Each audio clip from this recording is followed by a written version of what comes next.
Latvia's election commission says voter turnout for the EU elections was over 33%, slightly up on 2019 data.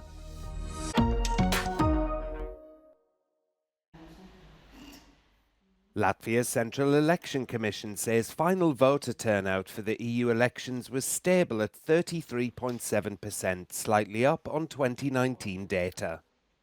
The Commission said voting took place without incident, but there had been some technical glitches which affected the accuracy of turnout data.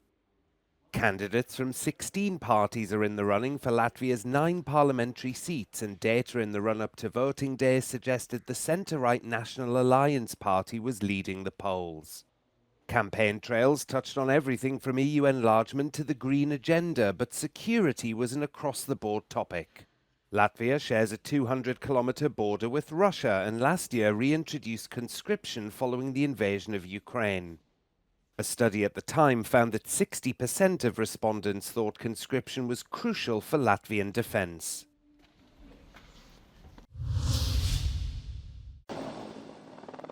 Israel said it rescued 4 hostages who were kidnapped in the Hamas-led attack on October the 7th. The operation is the largest recovery of alive hostages since the war began, bringing the total number of rescued captives to 7. The Israeli military said it saved the hostages in a complex special daytime operation from 2 locations in the heart of Nuseirat. Israel says more than 130 hostages remain, with about a quarter of those believed dead and divisions deepening over the best way to bring them home. At least 55 Palestinians, including children, were killed as heavy fighting continued in central Gaza, the health ministry said. An official at a hospital in central Gaza says at least 94 bodies arrived following fighting in the part of Gaza where Israel rescued the hostages.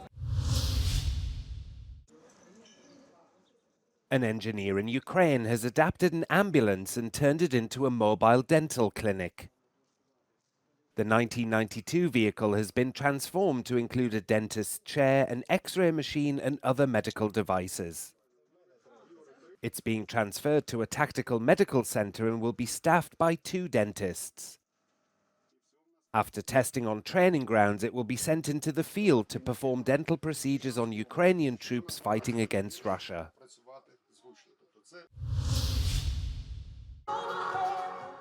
The 28th annual Rainbow Parade has taken place in Vienna. It's part of June's Pride Month and saw members of the LGBTQ community march for respect and equal rights. There was tighter security this year, including entry checks to the Pride Village after 3 people were arrested at 2023's event accused of planning a terror attack. Organisers say this year's march attracted 340,000 visitors.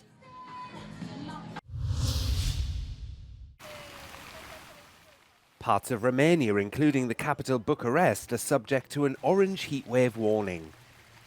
Temperatures in the capital spiked at 34 degrees Celsius in the shade, and the extreme heat is expected to affect 12 counties. Doctors have warned that vulnerable people, such as children and the elderly, should avoid prolonged exposure to the sun. But Bucharest is also subject to a red alert for rain and hail, which is also due to affect nearby counties.